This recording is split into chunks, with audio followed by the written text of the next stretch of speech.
So what are your plans after you graduate? I remember when everybody asked me that question in high school, and I've got to say, I don't think I gave it enough thought. And maybe I would have gotten into the fulfilling career I now finally have earlier if things had been different in school. One of the things we do know now is that there's a big payoff to getting students thinking about careers and their education and training early on. I'm Clara Young, and I work in the OECD's Education and Skills Directorate. And here to talk with me today is Anthony Mann, Senior Policy Analyst, also in the OECD's Education and Skills Directorate. So hello, Anthony. Hello. So I talked about this big payoff in the introduction. So what is it exactly about getting young people to think about their careers early on in school? What happens? What do the studies show? Well, we found something really interesting. Over the last year, we've been looking at national longitudinal datasets from about 10 different countries. These are surveys which follow thousands and thousands of young people from childhood all the way through into adulthood. And you can isolate particular aspects of young people's lived experience of their lives, what happens to them as teenagers, and see if that relates to better outcomes, bigger payoffs in adulthood.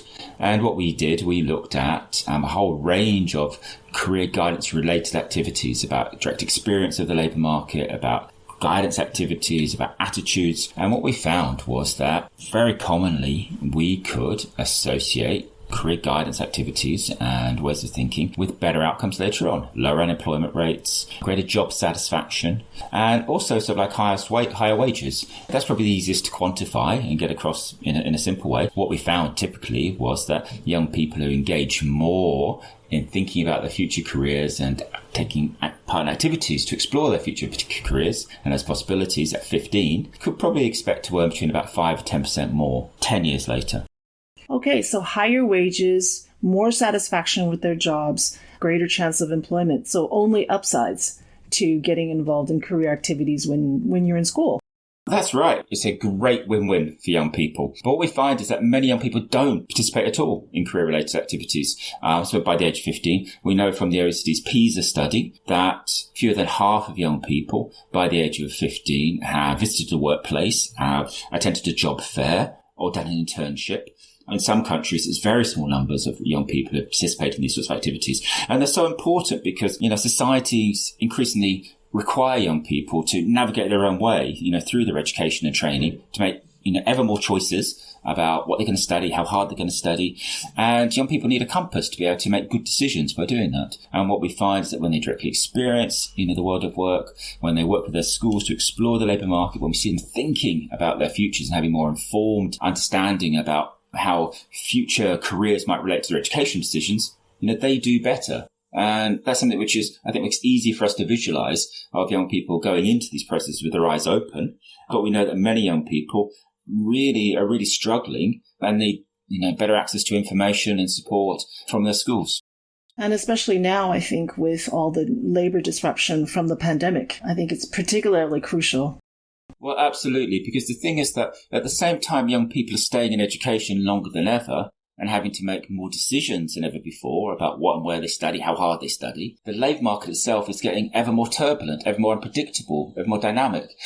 We see this big, long trend in terms of digitalisation, which is really changing the way that lots of tasks are done within workplaces and so the way that jobs are organised. But COVID's been huge. A huge disruption to the labour market. And so young people having to make their decisions now, really need access to a really deep level of information in order to be able to make decisions which are right for them. So what activities are we talking about exactly? I mean, we're talking about talks at job fairs. What's the most effective strategy for getting students to think about careers? Well, what we're able to do is we're able to categorise the different indicators which we've identified of better employment outcomes later on in 3 areas. And the first one is that young people really do need to have first-hand direct experience of the labour market, actually know what it's like, to do a job in a workplace. Now, that could come through part-time working, that could come from volunteering, It might be through an internship scheme, but that experience is really important. It's very hard for any schools to replicate, that very first-hand experience you might get of being in a workplace. And it should happen on a number of occasions because, young people have many different ideas which they're playing around with. It's not really enough for them just to have a very short, just one-off insight into what the labour market's actually like. And it's really important that these experiences are supplemented by activities where schools help them to explore. And we can identify some very specific things which we see in a number of countries. We see at least 3 different countries where we identify and confirm these indicators. For example, young people who hear from people in work through career talks or attend job fairs can be expected to do better later on, taking part in workplace visits or job shadowing. Interestingly, that when young people take part in activities designed to help them develop recruitment skills, things like interview workshops, application, CV workshops and so on, they do better. And we think what's happening there is that young people are really reflecting on their educational choices and how they might relate to an imagined future. And we see the same thing in as simple as career conversation. If a young person's talking to their families, to their teachers, to their friends about, their futures, we see them doing better. And, this links to a number of different attitudinal aspects of teenage lives. Young people who have a clearer sense about their career ambitions, by the ages of 14, 15, 16, who understand the qualifications needed to typically enter, the profession which they're interested in. High ambition is good. Being able to, relate what you're doing in the classroom to an imagined future in the workplace. All these things are important. And so it's not just one sort of like magic bullet, but it's these 3 simple things they need to be exploring, experiencing, thinking about their potential futures in work. So when's the best time for schools to begin working with students? You're thinking about the career. Is it 14, 16, or even earlier? We would certainly argue that 14, 15, 16 is too late. Young people, what we see through this study is that the attitudes that young people develop about their futures are really important. And that takes a lot of time for exploration, for reflection, for validation, for confirmation. And we need to give young people plenty of time to do that. Now, what we would argue, and many people would agree with this, is that effective guidance really begins in primary school. And, not that at that young age we expect young people to be developing, work-ready skills, but, schools can help young people to see the relationship between what they do in the classroom and this world around them, this world of work which is around them, being able to see connections, be able to broaden their aspirations, because we know that, many of the aspirations, or many young people are very narrow in their career aspirations. And they're also very heavily influenced by gender, by social background. There's a lot of stereotyping goes on about what's right or wrong for people like us, people like me to do. And so beginning young and helping young people to develop this critical way of thinking, give them a sense of some confidence that they can have some degree of agency over their sort of transitions through education into work. It's really important. It's really important for that to start young. I know that's a very good point, because this summer I was talking to, the daughters of friends of mine, and I asked them, I said, what are you planning to do when you get older? And both of them, now I don't really know exactly what their age is, both of them wanted to be lawyers. I mean, that's a bit of a problem, isn't it? That most young people want to do sort of the same occupations. Well, in the PISA study, which every 3 years, we ask hundreds of thousands of young people around the world, what kind of job do you expect to have when you're about 30 years old? And so we're looking for expectation here, not aspiration. And what we find is that across the OECD countries, about half of students, half of boys, half of girls, say that they expect to work in just one of 10 jobs. And these tend to be, pretty long-standing jobs. It's not the new economy. It's doctors, it's lawyers, it's teachers. Often for boys, it's sports people. And we see very high concentrations. And in some countries, particularly lower income countries, rapidly developing countries, we see 60, 70 or even 80% of students, they're going to expecting to work in just one of 10 jobs by this age. So we find that young people have very high expectations in general, and we've been able to measure this over time. 20 years ago, in the year 2000, only about half of young people said that they expected to be a professional or to work in a managerial role by the age of 30. Now it's 62%. And we see that rising in most countries. And high aspirations are good things, but high aspirations need to be based upon an informed understanding about how the labour market works, what's demanded of jobs. And so we see in some countries, huge proportions of young people interested in really very narrow jobs. And this matters because this is at age 15. So in most countries, this is kind of the border between lower secondary and upper secondary education. And young people will be making decisions based upon these expectations. And where, as in Saudi Arabia, 38% of girls say they'll become a doctor, we kind of know that it's just unrealistic for all of them, by even the great majority of them, to progress in such a way. So young people need to have a more informed understanding about how the labour market works and how their aspirations can relate to their educational decisions. Because the consequence is that we have a glut of too many people who are qualified to do certain kinds of jobs, and then not enough people with the proper skills to do the jobs that the labor market needs, like more vocational careers, for example. Yeah, that's right. We see young people getting caught out. I know people in my extended family who've done just that. They've gone through education, they've had an aspiration which hasn't worked out, or perhaps they've had no aspiration. And a quarter of young people now across the OECD countries just don't know what sort of job they will be doing at age 30. We can see them getting caught out. And it may well be that they get through a whole program of maybe even tertiary education, or higher education, and then find there's not work for them to do there. Because in many countries now, we see tertiary education being marketised. And so, and that undermines the relationship between the demand from the labour market on one side and, young people, the supply of young people sort of coming through. So there are some real risks. I think that's what we see when we look at these indicators. We see young people getting caught out and getting off to a poor start in the labour market. And we know that early experiences of unemployment are associated with long-term scarring effects, both economic and social and psychological, for young people. But you're right, Clara, in that point you made about vocational systems. And when we do look at countries which have very strong vocational systems, we see low levels of concentration in terms of what young people say they're going to do. There's a broader range of occupational expectations, which we find. But also we find that jobs like childcare workers, office workers, mechanics, these feature in those top 10 of jobs which young people say they're interested in. Let's go a little bit more into vocational careers. Can we give maybe a clear definition of exactly what that is, especially in contrast to, the jobs that we've been talking about just now, like lawyers, doctors, teachers? There's a broad definition sometimes of what we mean by vocational. But for our purposes, we are in the education directorate and we work with schools. And what we're looking at from a secondary education perspective is programs designed to allow young people who are still in their teenage years to get ready to enter into a specific occupation. And one way to have some sense of boundary of what we're talking about is to use the international standardized classifications of occupations, ISCO. And it's a way which, around the world, people use this categorization to understand jobs. There's 10 categories in all. Category 7 covers the skilled trades. And that's something where we see in many countries employers saying they really struggle to find young people who can enter good jobs directly from secondary school. And this might be motor vehicle mechanics, plumbers, tailors, dressmakers, jewelry makers, lots of professions which I suppose might be seen as more practical. Practical, that's a good word. So there's governments like the UK and Australia, among others, who want to nudge young people more towards these practical vocational careers. Is that what you're seeing?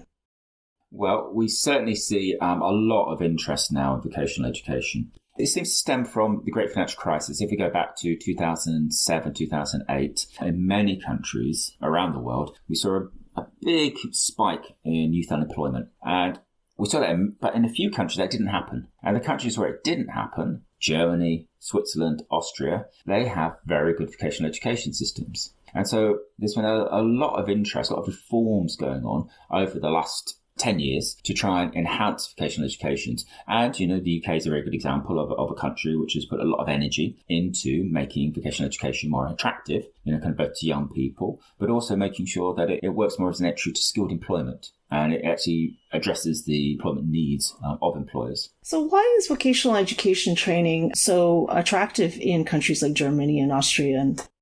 That's a really good question. And I think what's at the heart of it is that, I think there's a couple of things. But the first thing is that a young person can have pretty strong confidence that it's a gateway to skilled employment. Now, the way that apprenticeship programs, and this is the way that vocational education is delivered, apprenticeship programs are designed very closely with employers. their employers are involved in the initial development. And if an employer doesn't feel that it's in their interest to participate in an apprenticeship scheme, there isn't really an incentive for them to do so. And so what they're signalling through their engagement is that there is skilled employment at the end. By the time the training program has finished, a young person has a good chance of having a good job. And we can see that employers as well are involved in the confirmation of qualifications, which gives other employers real confidence in those qualifications. And so the way that the apprenticeship system is set up in these German-speaking countries really underpins its value to young people and their confidence that there will be skilled employment at the end. We actually had, when I worked in the VET team, we had an intern, who started from Switzerland, who started out his career as a lift engineer,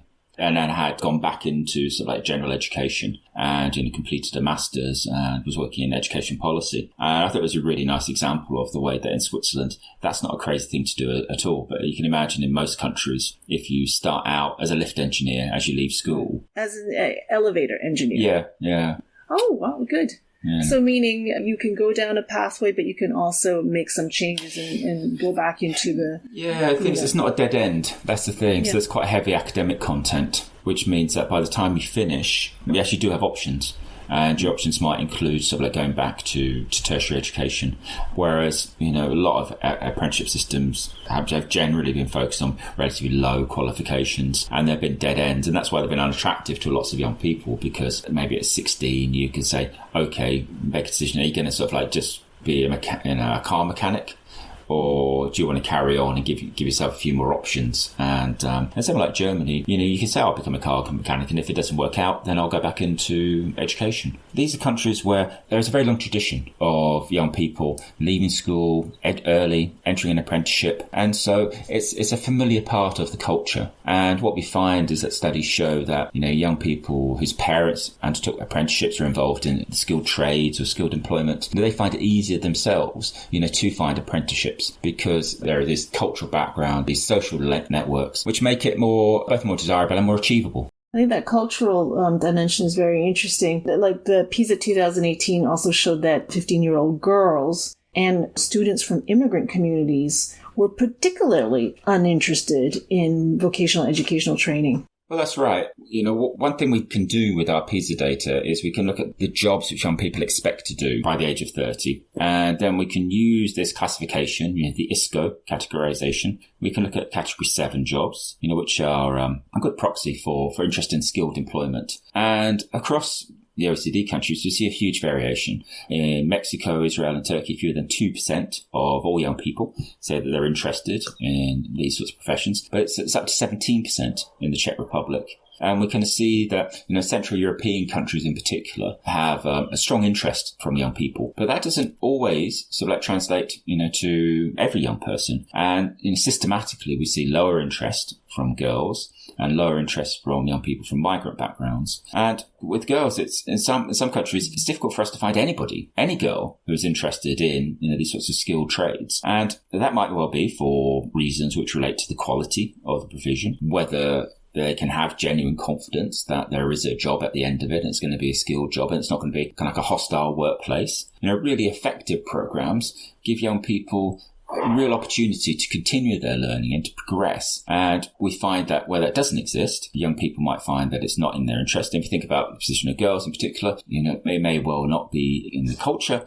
or the historical experience for girls to engage in vocational pathways. What can schools and systems do? Well, the first way is to, address seriously some of these barriers. That the best person to talk to a girl about a vocational pathway and skilled employment is a woman who actually works in those fields, who's been through that process, who can understand and actually answer some questions about, whether construction sites are hostile or whether it's possible to kind of raise a family and work in this profession or that profession. And it's similar with young people from migrant backgrounds. Whenever I think about this, I always think about the beginning of Anna Karenina, the Tolstoy novel, which starts with, happy families are the same, but unhappy families are unhappy in different ways. And we can see this in terms of education, higher education, university education, academic education systems tend to be very, very similar, but vocational systems vary enormously between countries. And if you're from a migrant background and you're going into a new country, it can be very difficult to understand how a vocational system works and how to enter it and whether it's worth entering it or not. And, we see countries like Switzerland and Germany putting quite a lot of effort into making it easier for people from migrant backgrounds to understand, what's really at stake and to support them through the journey into vocational education. With the economy changing so much now and becoming much more green and sustainable, as well as digital, maybe that opens up new kinds of careers that fall more into the vocational sphere? Yeah, green jobs is a really good example because it's an area where there's lots of change happening in the labour market. And so it's difficult for young people to really understand what they need to do to position themselves well to take advantage of these new jobs. But where there is an employer, say, giving a young person confidence that there will be a job at the end of this because they're heavily involved in their training programs, then it's a signal, and it's quite an effective signal to young people that this is something which is a good use of their time. It might be a relatively low risk way of leaving education and getting into the labour market in an area where there's going to be prospects over the long term. Is apprenticeship the only form of vocational educational training? Well, apprenticeships now are available in a very wide range of occupations. In the UK, for example, you can do an apprenticeship in becoming a policy advisor in government. In California, you can do an apprenticeship in becoming a lawyer. And that's what Kim Kardashian was doing. That's incredible. I had no idea. She did an apprenticeship? Yeah, I don't think she completed it, but I think she started it. Ah. I don't know. I noticed it more from the apprenticeship policy perspective. But, I know a lot of people who will know whether she's completed it or not. I just have to ask them. So are there other ways vocational educational training can be organised?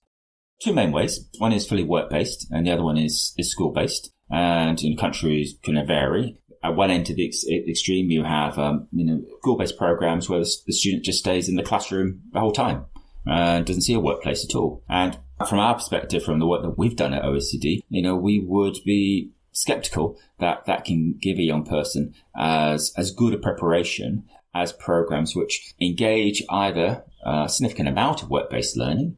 And, our recommendation is a minimum of 3 months within a school-based program, where a young person might go into a workplace and practice the skills they've been developing in workrooms or in the classroom, all the way through to a spectrum where in an apprenticeship, a young person might expect to spend 80% of their time in the workplace under the training of a supervisor, but then spend a day a week, sometimes 2 days a week, back in school. In some countries doing quite a range of subjects, as well as the more theoretical parts linked to their vocational program. But what happens if the training that the person is getting on the work site is too specific to that company, so that if they decide not to work for that company or what they've learned is not really applicable? Couldn't that be a problem? Well, for vocational education systems to work well, they need to be attractive to three groups of stakeholders. The first is the young person. And so for a young person, they don't want something which is going to be overly narrow, which is going to just limit them to a small number of opportunities or perhaps opportunities for just one employer. And secondly, for society as a whole, public money goes into vocational education and training because it's not to just subsidize an employer, but to provide a young person with